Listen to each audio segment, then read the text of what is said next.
शराबबंदी पर हुई समीक्षा बैठक पर विपक्ष ने किया तंज। अब सरकार के मंत्री लगातार दे रहे सफाई। मंत्री श्रवण कुमार ने सीएम का किया बचाव। पूर्वांचल एक्सप्रेसवे की तर्ज पर बिहार में भी बनेगा एक्सप्रेसवे। पथ निर्माण मंत्री नितिन नवीन ने दी जानकारी। कोलकाता एक्सप्रेसवे को बताया खास। सरकारी सेवक घोषित करने की मांग को लेकर पटना में आशा कार्यकर्ताओं ने किया प्रदर्शन। आंदोलन की दी चेतावनी। और 7वें चरण के मतदान के दौरान दरभंगा और समस्तीपुर में समर्थकों ने किया हंगामा। नाराज पुलिसकर्मियों ने किया लाठीचार्ज। नमस्कार, आप देख रहे हैं डीटीवी भारत और मैं हूं आपके साथ निर्भय किशोर। तो आइए खबरों को विस्तार से जानते हैं। और सबसे पहले बात राजनीति की।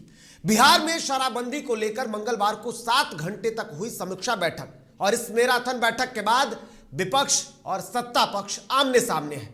ऐसे में विपक्ष के सवालों को लेकर लगातार सरकार के मंत्री अब सफाई दे रहे हैं। दरअसल बीजेपी कार्यालय में सहयोग कार्यक्रम के दौरान बिहार सरकार के मंत्री नितिन नवीन पहुंचे थे। नितिन नवीन ने पत्रकारों से बातचीत के दौरान कई सवालों का जवाब दिया। इस दौरान नितिन नवीन ने यूपी की तर्ज पर बिहार में एक्सप्रेसवे की सौगात मिलने की बात कही। साथ ही साथ राजधानी पटना में जाम की समस्या और उससे निजात को लेकर जब पत्रकारों ने सवाल किया तो पथ निर्माण मंत्री ने कहा कि पटना के बेली रोड में निर्माणाधीन लोहिया चक्रपथ पर बन रहा अंडरपास पहला अंडरपास होगा, जिससे बहुत बड़ी राहत मिलने वाली है। वहीं शराबबंदी की समीक्षा बैठक के बाद जो बातें सामने आई, जिसको लेकर के उन्होंने कहा कि जिला से लेकर मुख्यालय स्तर पर कार्रवाई हुई है। सीएम ने शराबबंदी कानून की कमियों को दूर करने के निर्देश दिए हैं। जल्द ही असर दिखेगा। इस विषय पर माननीय मुख्यमंत्री जी के स्तर पर हमेशा समीक्षा हुई है और समीक्षा में जब जब जो कमियां रही हैं उन कमियों पर काम करने का रास्ता निकाला गया है। और कल भी उसी क्रम में बैठक थी। करीब 5 से 6 घंटे की बैठक चली और जहां जहां पर हर तरह के जो फीडबैक्स थे, जिला स्तर पे, मुख्यालय स्तर पे, या जो माननीय मंत्रियों का अपना फीडबैक था, वो सारे फीडबैक से माननीय मुख्यमंत्री जी भी अवगत हुए और हम लोग को भी जानकारी प्राप्त हुई। अब उन चीज़ों पर माननीय मुख्यमंत्री जी ने स्पष्ट निर्देश दिया है। कई चीज़ें जो इधर के दिनों में समस्या बन के आई है, जैसे कोई चीज़ आप लागू करते हैं, लागू करने के बाद भी कई उसके लूप होल्स बचे रह जाते हैं, तो उन लूप होल्स को भी कैसे दूर किया जाए और जिस प्रयास से बिहार में ये कानून लागू है उसको कैसे ज़मीन पे और सख्ती से लागू किया जाए और लोग भी कैसे इसके साथ आके खड़े हों, उसमें चाहे वो जागरूकता का हो या ज़्यादा प्रशासन के पदाधिकारियों को कड़ाई से काम लेने का हो। इन सारे पहला पार्ट है, उस पर हम लोग कंप्लीट करने में लगे हैं। लोहिया पथचक्र का जो दूसरा पार्ट आपको हड़ताली मोड़ का है, उस पर हम लोग काम शुरू करने वाले हैं दिसंबर के बाद। और ये 2 पथचक्र का मुख्य रूप से है। अभी जो आप टनल की बात कर रहे हैं या जो कनेक्टिविटी की बात कर रहे हैं, अभी उसकी प्रारंभिक चर्चा हुई है। इस पर आगे देखेंगे क्या निर्णय होता है। देखिए, पटना कलकत्ता एक्सप्रेसवे जो बिहार के लिए पहला एक्सप्रेसवे होगा और भारतमाला फेज 2 में जो हम लोग को सड़कें मिली हैं, उन सड़कों के माध्यम से हम लोग उस तरह की कई सड़कों का प्रावधान रखे हैं। साथ ही साथ पटना से हम लोग कनेक्टिविटी के साथ जो पटना रिंग रोड है उस पर जो काम चल रहा है वो भी भारतमाला फेज 1 का काम चल रहा है। जिस दिन पटना रिंग रोड कंप्लीट होगा अपने आप में उस तरह की सड़कें आपको नजर आएंगी। लेकिन क्या है कि कभी भी जो राज्य के अपने अंदर की सड़कें हैं उसकी स्थिति को भी आप देखिए कि हम लोगों ने बिहार में 15 वर्षों में सड़कों की स्थिति में कहाँ तक बढ़ोतरी किया। आज हम लोग इस पे काम कर रहे हैं कि बिहार के किसी भी गांव से 40 किलोमीटर दूरी पे 4 लेन सड़कें मिले। हम लोगों को देखिए कि 2006 से लेकर 2020 के बीच में हम सड़कों में कितना जाल आगे बढ़ा पाए।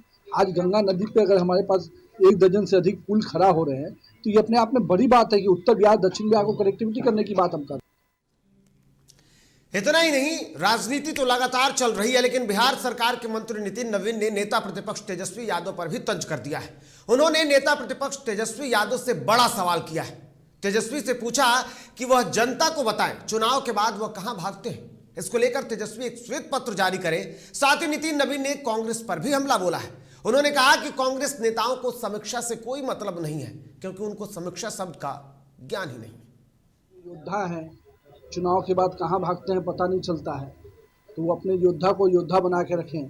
नीतीश कुमार जी क्या है नहीं है वो बिहार की जनता जानती है, ठीक है। तो इसलिए बिहार की जनता को सर्टिफिकेट की आवश्यकता राजद कार्यालय से नहीं है। नीतीश कुमार या भाजपा की सरकार की क्या यूएसपी है, उस राजद कार्यालय से कोई सर्टिफिकेट इशू नहीं होना है। इसलिए जो जनता को सर्टिफिकेट देना है वो अभी दिया दोनों उपचुनाव में। अब उनके सर्टिफिकेट की दरकार उनके तेजस्वी यादव को होगी, और तेजस्वी यादव कहाँ रहते हैं पहले उसका श्वेत पत्र जारी करेंगे, कब कब कहाँ गायब होते हैं। इधर राजधानी पटना में बीजेपी का सहयोग कार्यक्रम आज से शुरू हो गया है। दरअसल त्योहार को लेकर काफी दिनों से कार्यक्रम संचालित नहीं हो रहा था। आज से सहयोग कार्यक्रम में पथ निर्माण मंत्री नितिन नवीन ने लोगों की फरियाद सुनी। वहीं नितिन नवीन ने कहा कि लोगों की समस्या सुन सरकार जो कार्य कर रही है उसमें कमियों का पता चलता है और फिर उसका निदान होता है। आज चूँकि काफ़ी पर्व त्यौहार का समय रहा तो उसके कारण सहयोग कार्यालय की दृष्टि से काम रुका रहती था। अब पुनः इसको आज से चालू किया गया है। जो लोगों की समस्या को हम लोगों ने सुना है और पिछले दिनों में जो जो चीज़ें पूर्व में भी हम लोगों ने दिशा निर्देशित किया था उसका भी फॉलोअप किया गया है। और हमको लगता है कि बिहार भर के लोग अपनी समस्याओं को जब लेके आते हैं और उसके निष्पादन का जो रास्ता पार्टी कार्यालय से हो रहा है, इससे पार्टी को भी लाभ मिल रहा है और हम लोग को भी तरह तरह की समस्याओं से अवगत होने का और जो चीज़ें हम लोग कर रहे हैं उसमें क्या क्या कमियां हैं उसको भी दूर करने का रास्ता बन रहा है। मुख्यमंत्री नीतीश कुमार आज बिहार म्यूजियम पहुंचे, जहां वह पुराने म्यूजियम का भ्रमण भी किया और वहां की व्यवस्था का जायजा लिया। सीएम के साथ कई वरिष्ठ अधिकारी भी मौजूद थे। इसके साथ ही बीपीएससी ऑफिस के पास बने अंडरपास का भी निरीक्षण किया। इसको लेकर के बिहार म्यूजियम की सुरक्षा को बढ़ा दिया गया था। आम लोगों को भी म्यूजियम भ्रमण पर पूरी तरीके से रोक लगाई गई थी।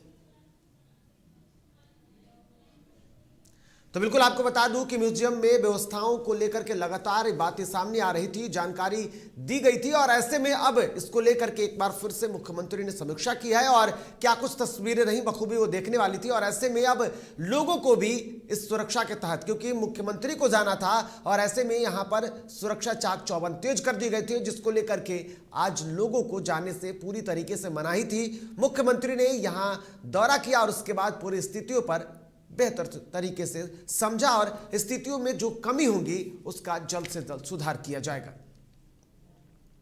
आज माननीय मुख्यमंत्री जी द्वारा जो बिहार संग्रहालय और पटना संग्रहालय को अंडरग्राउंड टनल से जोड़ने की योजना है उसी का निरीक्षण किया गया और उन्होंने स्थान चयन किया कि बिहार म्यूजियम में किस जगह से वो टनल की शुरुआत होगी और पटना म्यूजियम में जाके कैसे खुलेगा। माननीय मुख्यमंत्री का पहले से भी निर्णय है कि लोगों को एक ही टिकट में दोनों म्यूजियम देख सकते हैं। बिहार म्यूजियम पटना म्यूजियम के लिए अलग अलग टिकट भी नहीं होगा, एक ही टिकट से लोग दोनों म्यूजियम को देख सकेंगे। तो एक सुविधा के लिए एक अंडरग्राउंड टनल बनाया जा रहा है कि लोग आएँ बिहार म्यूजियम देखें, अंडरग्राउंड टनल से पटना म्यूजियम चले जाएँ और दोनों म्यूजियम को देख के बिहार का जो गौरवपूर्ण इतिहास है उसकी जानकारी लें। इधर बिहार के ग्रामीण विकास मंत्री श्रवण कुमार ने विपक्ष पर कड़ा हमला बोलते हुए तेजस्वी यादव से शराबबंदी को लेकर के सवाल किया है। वहीं चिराग पासवान के पूर्वांचल एक्सप्रेसवे को लेकर दिए गए बयान पर भी उन्होंने तंज कसा है। उन्होंने कहा कि सोने के चम्मच से दूध पीने वाले को क्या पता बिहार का दर्द क्या है। जब हम लोग के साथ सरकार में तेजस्वी जी थे, अब जब उनसे कहा गया कि आप प्रेस के सामने आप सार्वजनिक तौर पर आप जाकर के लोगों को बताइए कि आपके खिलाफ़ क्या मामला है, आपके साथ क्या इशू है, तो उन्होंने इस बात को बताया था। वो क्या कहते हैं उससे हम लोगों को बहुत मतलब नहीं है।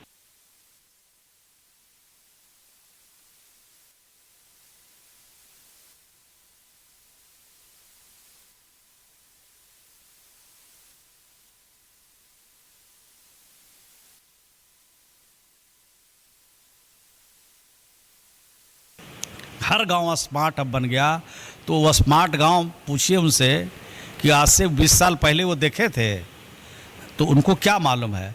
तो सोने के चम्मच से दूध पीने वाला व्यक्ति को क्या मालूम है बिहार की दर्द और बिहार की पीड़ा और बिहार कहाँ था और कहाँ चला गया बिहार।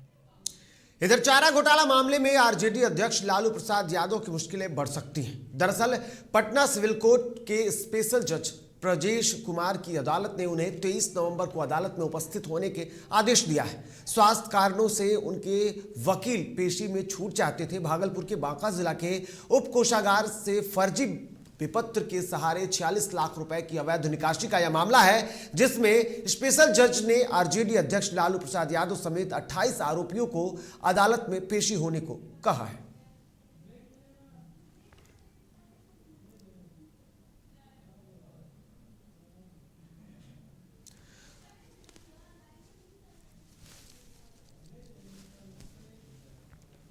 और यहां वक्त तो चला एक छोटे से ब्रेक का, जल्द लौटते हैं, बने रहिए डीटीपी के साथ।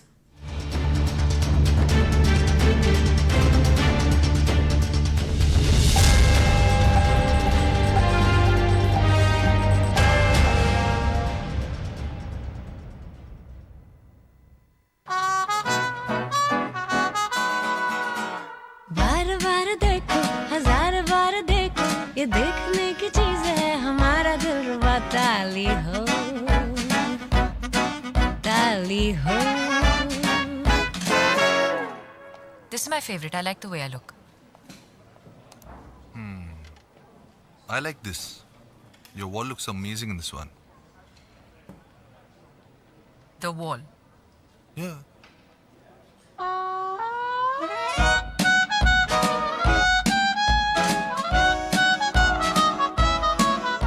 Ultra Sheen paint that steals your spotlight. Royale Glitz with Ultra Sheen. Luxury with Teflon.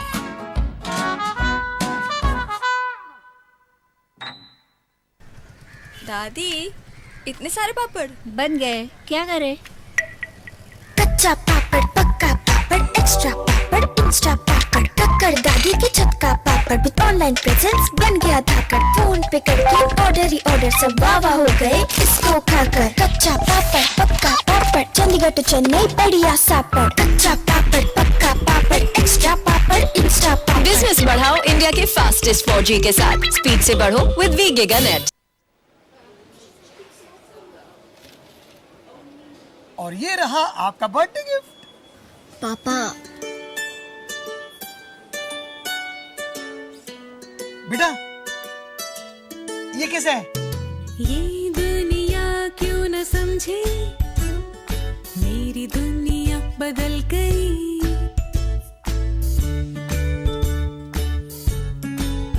और ये देखो पीहू,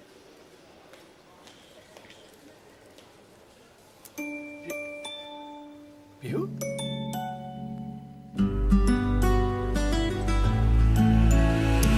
गुड़ियों से खेलने वाली तेरी गुड़िया बड़ी हुई। बच्चे कब बड़े हो जाते हैं पता ही नहीं चलता। थोड़ा बड़प्पन दिखाइए। रहो सेफ सैनिटरी पैड से खुद को स्वस्थ और सुरक्षित रखने में इनका साथ निभाइए। सर छुट्टी चाहिए थी। क्यों? गांव के सारे घर कच्चे थे, बाढ़ में ढह गए। मेरा भी। Good morning sir. देखिए, बुनियाद भी पक्की, आपका नया घर भी पक्का, सालों साल चलेगा सर। ठीक है, ले लो छुट्टी।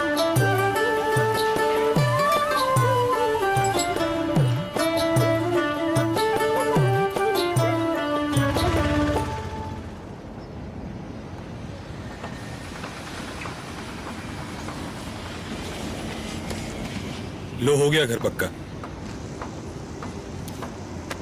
छुट्टी कैंसिल।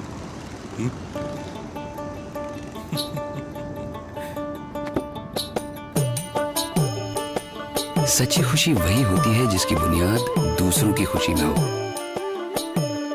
कोणार्क, खुशियों की बुनियाद। अबे गुड्डू, ठीक से लगाओ बे। रिश्तेदार आएंगे तो उनको लगना चाहिए ना कि इस घर में हमारे चंदा का कितना मान सम्मान है, और आज हम और हमारा परिवार कितना खुश है। हाँ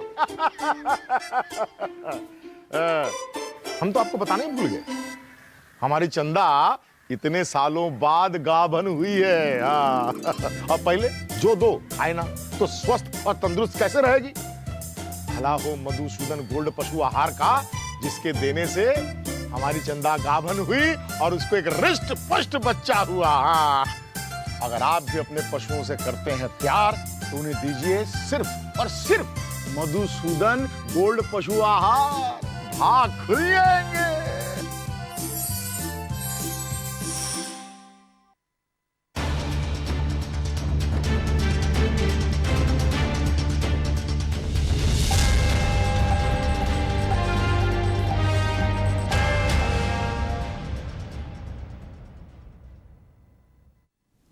और ब्रेक के बाद एक बार फिर से आप सभी का स्वागत है। तो बढ़ेंगे आगे और इस वक्त की बड़ी खबर आपको दिखाएंगे। राजधानी पटना में एक बार फिर से शराब मिली है।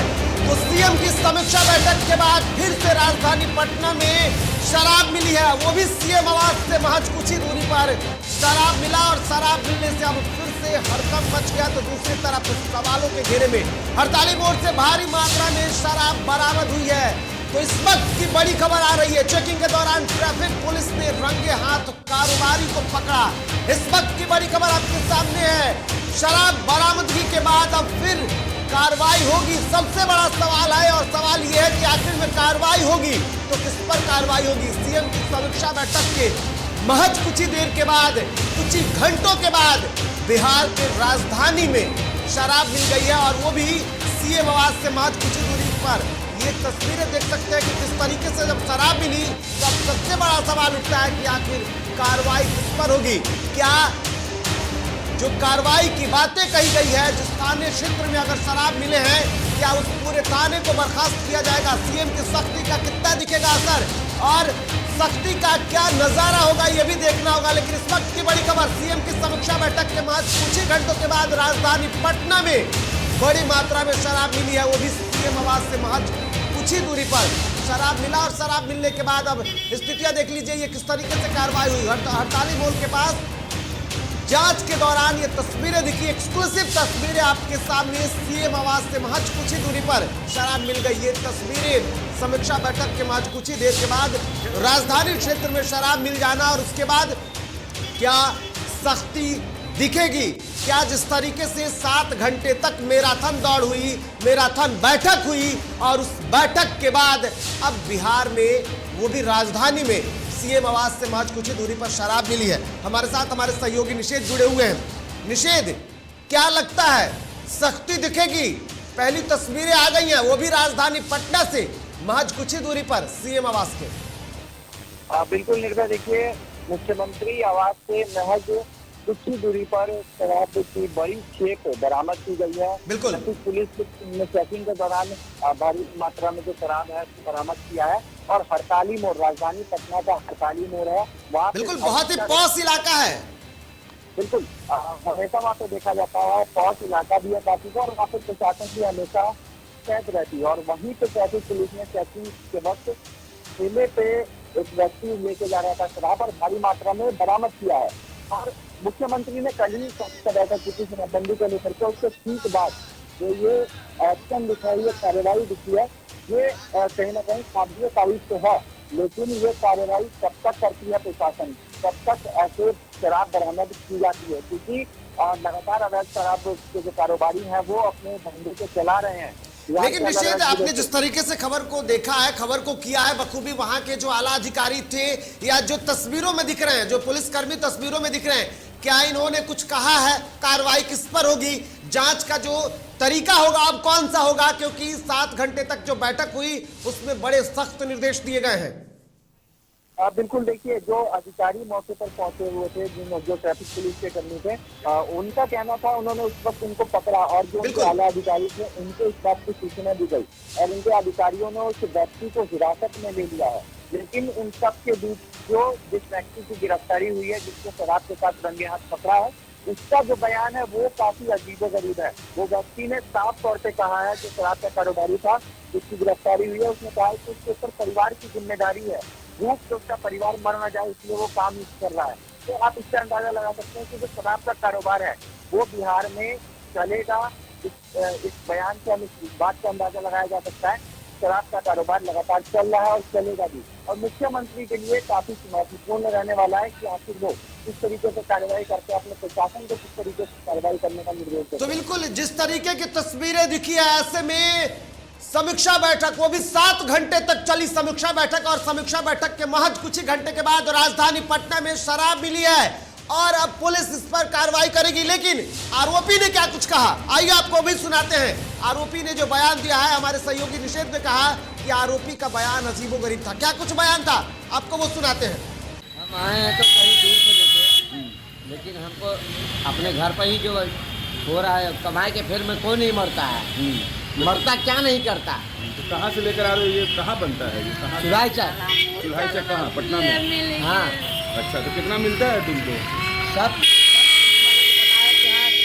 नहर कहाँ पर है? अच्छा, नहर जो दानापुर नहर है वहाँ जी। और इसको लेके कहाँ जाते हो? बस जहाँ आप हैं वहीं पर। अच्छा, ये इसी एरिया में, इसी इलाके में भेज देते हो? यस, हम आए हैं तो कहीं दूर से लेके, लेकिन हमको अपने घर पर ही जो हो रहा है कमाई के फिर में कोई नहीं मरता है। मरता क्या नहीं करता। तो कहाँ से लेकर आ रहे हो? ये कहाँ बनता है? ये कहाँ? चुराई कहाँ? पटना में? हाँ। तरीके से इस बयान के बाद आप जो सवाल है, सरकार पर कई सवाल खड़े हुए और ऐसे में बेरोजगारी का मुद्दा विपक्ष पहले से ही उठाता रहा है और अब उस बेरोजगारी को लेकर के भी इस आरोपी ने बड़ा बयान दे दिया है। एक अजीबोगरीब बयान, लेकिन सबसे बड़ा सवाल कि आखिर जब कार्रवाई किस पर होगी? क्या सीएम की सख्ती के बाद जो नए दिशा निर्देश दिए गए हैं, क्या पूरे थाने के क्षेत्र में जो शराब पकड़े गए हैं, क्या इसको लेकर के अब नए तरीके से कार्रवाई होगी? ये सब कुछ देखना होगा। लेकिन 7 घंटे तक चली राजधानी पटना में बैठक के बाद अब कुछ ही घंटों के बाद राजधानी में शराब की एक बड़ी खेप पकड़ी गई और कारोबारी को गिरफ्तार किया गया है। हालांकि अब नजर इस पर रहेगी कि किस तरीके की कार्रवाई होती है, लेकिन सरकार की सख्ती का असर क्या होगा, देखना यह भी होगा। फिलहाल आगे बढ़ेंगे।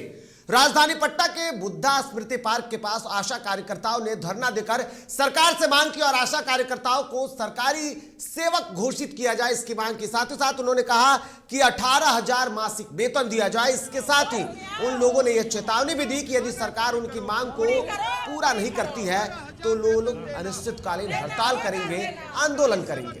करना होगा। करवा के फूल बरसा के उसको ठुकराया। ऐसा अंधा सरकार और बहरा सरकार को, झूठे सरकार को हम बार बार चप्पल और जूते से तानाशाही करेंगे। ये महिला शासन करने से नहीं झुकेगी। महिला ही समझिए, आज दुर्गा, लक्ष्मी, सरस्वती और उसके बाद काली के रूप जब आएगा, ये अंधा सरकार होश में आओ। चाहे मोदी हो, जोगी हो, नीतीश हो, ऐसी आशा का वर्तन नहीं चलेगी। इधर सीतामढ़ी में भी जिला मुख्यालय के कार्यालय के समीप सिविल सर्जन राकेश पाल और डॉक्टर रविंद्र कुमार यादव ने पिछले 3 माह से चल रहे मलेरिया उन्मूलन को लेकर आशा कार्यकर्ताओं के साथ संवाद सूत्र कार्यक्रम का आयोजन किया। सिविल सर्जन राकेश लाल ने दीप प्रज्वलित किया। इस मौके पर जिला मलेरिया पदाधिकारी डॉक्टर रविंद्र यादव ने कहा कि कालाजार उन्मूलन को लेकर आशा कार्यकर्ताओं को प्रशिक्षण दिया जा रहा है। डॉक्टर रविंद्र यादव ने कहा कि आशा ग्रामीण क्षेत्रों में घर घर जाकर स्वास्थ्य को लेकर लोगों को जागरूक कर रही है। इसी को लेकर आशा कार्यकर्ताओं को प्रशिक्षण देकर कालाजार उन्मूलन को लेकर लोगों को जागरूक करने का दायित्व दिया गया है। इधर मगध यूनिवर्सिटी के कुलपति राजेंद्र प्रसाद के ऊपर निगरानी के स्पेशल विजिलेंस यूनिट ने नकेल कस दी है। कुलपति राजेंद्र प्रसाद के कई ठिकानों पर निगरानी की एसवीयू ने छापेमारी की है और तलाशी अभियान जारी है। वाइस चांसलर राजेंद्र प्रसाद के सरकारी आवास समेत अन्य ठिकानों पर अलग अलग टीमें छापेमारी कर रही है।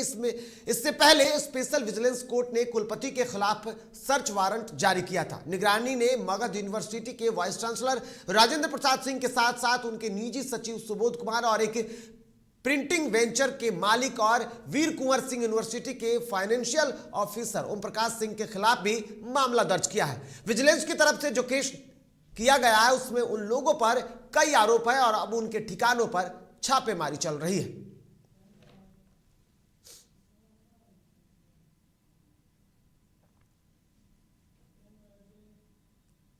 इधर पटना सिटी में आगामी 29 नवंबर को ग्राम पंचायत के कई पदों के लिए चुनाव होनी है।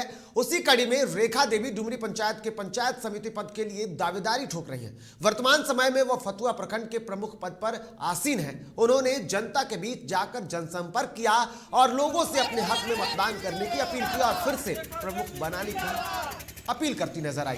वहीं रेखा देवी ने कहा कि हम जनता के बीच में सेवा का भाव लेकर हमेशा रहेंगे। पंचायत समिति कैसा हो?